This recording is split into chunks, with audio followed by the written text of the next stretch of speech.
ഒരു മനുഷ്യന്റെ ബ്രെയിനിന്റെ കപ്പാസിറ്റി എന്ന് പറയുന്നത് ഒരു മിനിറ്റില് 800 വേർഡ്സ് വരെ നമുക്ക് പ്രോസസ് ചെയ്യാൻ പറ്റും എന്നുള്ളതാണ്.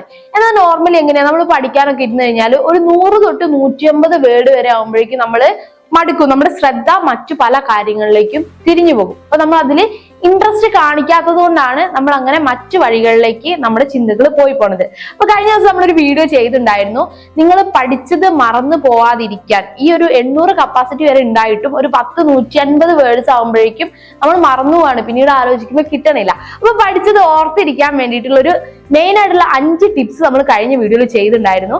അപ്പൊ അതിലൊരു ടിപ്പായിരുന്നു മേക്ക് എ ഷോർട്ട് നോട്ട് എന്നുള്ളത്. അപ്പൊ അതിന്റെ അടിയിൽ ഒരുപാട് റിക്വസ്റ്റുകൾ വന്നു, എങ്ങനെയാണ് ഷോർട്ട് നോട്ട് പ്രിപ്പയർ ചെയ്യാന്നുള്ളതൊന്ന് കാണിച്ചിരുന്നു.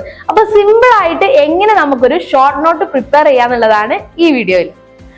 നോർമലി 3 മെത്തേഡ്സ് ആണ് ഷോർട്ട് നോട്ട് പ്രിപ്പയർ ചെയ്യുമ്പോൾ നമ്മൾ ഉപയോഗിക്കുക. അതിന് ഫസ്റ്റ് മെത്തേഡ് എന്ന് പറയുന്നത് ഔട്ട്ലൈൻ മെത്തേഡ് ആണ്.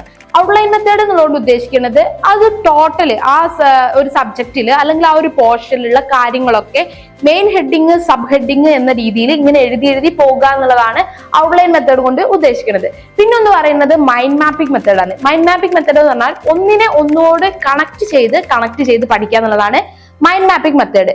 പിന്നെ മൂന്നാമത് വരുന്നതാണ് സമ്മറി മെത്തേഡ് എന്ന് പറയുന്നത്. ഇതിൽ മെയിൻ ആയിട്ട് എപ്പോഴും നിങ്ങൾക്ക് യൂസ്ഫുള്ളും അല്ലെങ്കിൽ എഴുതാൻ എളുപ്പവും നിങ്ങൾക്ക് പെട്ടെന്ന് ഒരു ഹിന്റ് രൂപേണ നിങ്ങൾക്ക് കിട്ടാനും എളുപ്പം എപ്പോഴും സമ്മറി മെത്തേഡാണ്. അപ്പൊ ഞാൻ സമ്മറി മെത്തേഡ് എങ്ങനെയാണെന്നുള്ളത് നിങ്ങൾക്ക് പരിചയപ്പെടുത്തി തരാം. ഓക്കെ, അപ്പൊ നമ്മൾ സമ്മറി മെത്തേഡിനെ കുറിച്ചാണ് പറയണത്. സമ്മറി മെത്തേഡ് എന്ന് പറയുമ്പോൾ നിങ്ങൾ മെയിൻ ആയിട്ട് ഇപ്പൊ നമുക്കറിയാം ഒരു 10 ചാപ്റ്റർ ഒക്കെ ഉള്ള ഒരു സബ്ജക്ട്, ഇപ്പൊ കെമിസ്ട്രി ഒരു 10 ചാപ്റ്റർ ആണെങ്കിൽ ഈ 10 ചാപ്റ്ററിനെയും കൂടെ നമുക്ക് വെറും ഒരു 10 A4 ഷീറ്റിൽ ഉൾക്കൊള്ളിക്കാൻ പറ്റുന്നതാണ് മെയിൻ ആയിട്ട്. അങ്ങനെയാണല്ലോ ഷോർട്ട് നോട്ടുകൾ എന്ന് പറഞ്ഞാൽ നിങ്ങൾക്ക് അവസാന നിമിഷം ഇപ്പൊ എക്സാമിന് 2-3 ദിവസം മുമ്പ് നിങ്ങൾ എടുത്തു നോക്കുന്ന നോട്ടായിരിക്കും. അപ്പൊ അത് മാക്സിമം എങ്ങനെ ഷോർട്ട് ആക്കാം എന്നുള്ളതാണ് നമ്മൾ ശ്രദ്ധിക്കേണ്ടത്. അപ്പൊ അതിനായിട്ട് നിങ്ങൾ ഇതെങ്ങനെ ഒരു ഫുൾ സൈസ് A4 ഷീറ്റ് എടുത്തിട്ട് ഇതിനെ ഇതുപോലെ ഹോൾഡ് ചെയ്യാം.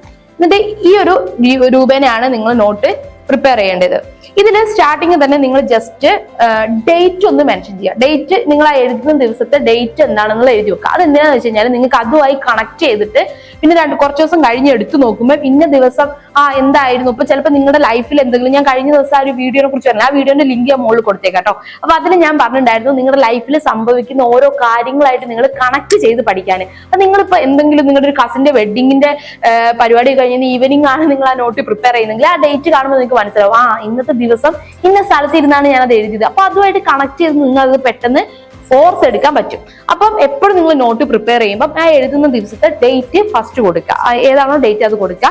പിന്നെ രണ്ടാമത് നിങ്ങൾ ആ ചാപ്റ്ററിന്റെ ടൈറ്റിൽ എന്താണോ ചാപ്റ്ററിന്റെ ഹെഡിങ് അത് കൊടുക്കുക. ഈ രീതിയിലാണ് ഫസ്റ്റ് നമ്മൾ ഈ പേപ്പറിൽ എഴുതേണ്ടത്. പിന്നെന്താ എഴുതേണ്ടത്?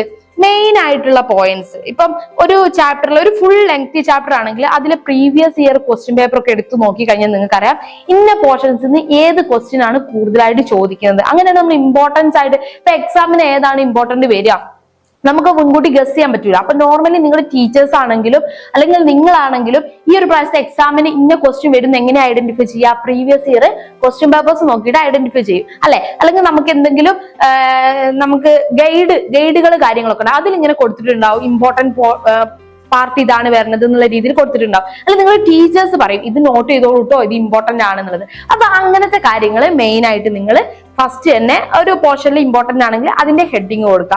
എന്നിട്ട് വിശദീകരിച്ച് എഴുതാതെ പോയിന്റ് വൈസ്, ചില പോർഷൻസിൽ പോയിന്റ് വൈസ് ആയിരിക്കും ആൻസേഴ്സ് ഉണ്ടാവുക. അപ്പൊ അത് പോയിന്റ് വൈസ് കൊടുക്കുക. അപ്പൊ ഇതിനൊക്കെ മുമ്പായിട്ട് പറയാനുള്ള ഒരു കാര്യം എന്താ വെച്ച് കഴിഞ്ഞാൽ ആ ചാപ്റ്ററിനെ കുറിച്ചുള്ള ഒരു ടോട്ടൽ സമ്മറി നിങ്ങൾക്ക് ഓർമ്മ വേണം. എന്താണ് ആ ചാപ്റ്ററിൽ പറയുന്നത് എന്നുള്ളത് വ്യക്തമായിട്ട് നിങ്ങൾക്ക് അറിഞ്ഞിരിക്കണം. എന്നാൽ മാത്രമേ നിങ്ങൾക്ക് ഷോർട്ട് നോട്ട് എഴുതുമ്പോൾ ഇന്ന പോയിന്റിൽ ഉദ്ദേശിക്കുന്നത് ഇതാണ് എന്നുള്ളത് മനസ്സിലാവുള്ളൂ. ആ ഒരു ഹിന്റ് കാണുമ്പോൾ തന്നെ നിങ്ങൾക്ക് മനസ്സിലാവുള്ളൂ. ഓക്കെ, പിന്നെ മറ്റൊന്നെന്ന് പറയുന്നത് ഡെഫിനിഷൻ ഒക്കെ ഉണ്ടാവും. ചില ഡെഫിനിഷനുകൾ അതുപോലെ തന്നെ എഴുതേണ്ടി വരും. അതിൽ നമുക്ക് നമ്മുടേതായ രീതികളൊന്നും ഉൾപ്പെടുത്താൻ പറ്റില്ല. നിങ്ങൾക്ക് മനസ്സിലായ രീതിയിൽ ഡെഫിനിഷൻ ചെയ്യാൻ പറ്റും. ഡിഫൈൻ എന്ന് പറഞ്ഞു കഴിഞ്ഞാൽ നമ്മളത് കറക്റ്റ് എന്താണോ സബ്ജക്റ്റിൽ പറഞ്ഞിട്ടുള്ള ആ രീതി തന്നെ ചെയ്യേണ്ടി വരും. അപ്പൊ ഡെഫിനിഷന് കാര്യങ്ങളൊക്കെ ഉണ്ടെങ്കിൽ ഒരു ബോക്സിലാക്കി വെക്കുക. ജസ്റ്റ് ഒരു ബോക്സിൽ ആ ഒരു ഡെഫിനിഷൻ അതുപോലെ തന്നെ എഴുതുക.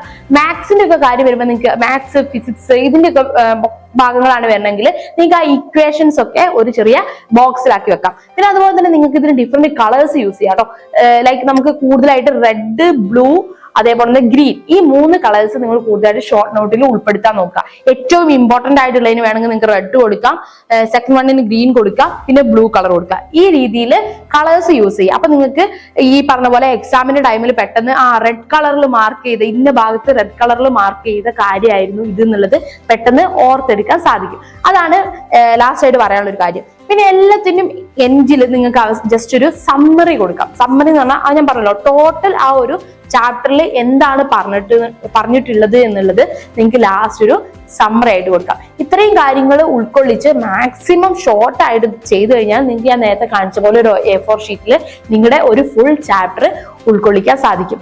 ഈ രീതിയിൽ നിങ്ങൾ ഇനി മുതലൊന്ന് നോട്ട് പ്രിപ്പയർ ചെയ്തിട്ട് നിങ്ങൾക്ക് ശരിക്കും എക്സാമിന്റെ ആ ഒരു ടൈം ഒക്കെ ആകുമ്പോൾ അത് ഭയങ്കര യൂസ്ഫുൾ ആയിരിക്കും. നമുക്കൊരു ഫുൾ ടെസ്റ്റ് വായിക്കുന്നതിന് പകരം അല്ലെങ്കിൽ ഒരു 10 ചാപ്റ്റർ വായിക്കുന്നതിന് പകരം നിങ്ങൾക്ക് ജസ്റ്റ് 10 A4 ഷീറ്റ് എടുത്ത് വായിച്ചു നോക്കിയാൽ മനസ്സിലാവും. പിന്നെ എക്സാമിനൊക്കെ പോകുമ്പോൾ കൂളായിട്ട് പോവുക. ഈ പേപ്പേഴ്സ് ഒക്കെ യൂസ് ചെയ്ത് നല്ല രീതിയിൽ തന്നെ എക്സാം എഴുതാൻ വേണ്ടി ശ്രദ്ധിക്കുക.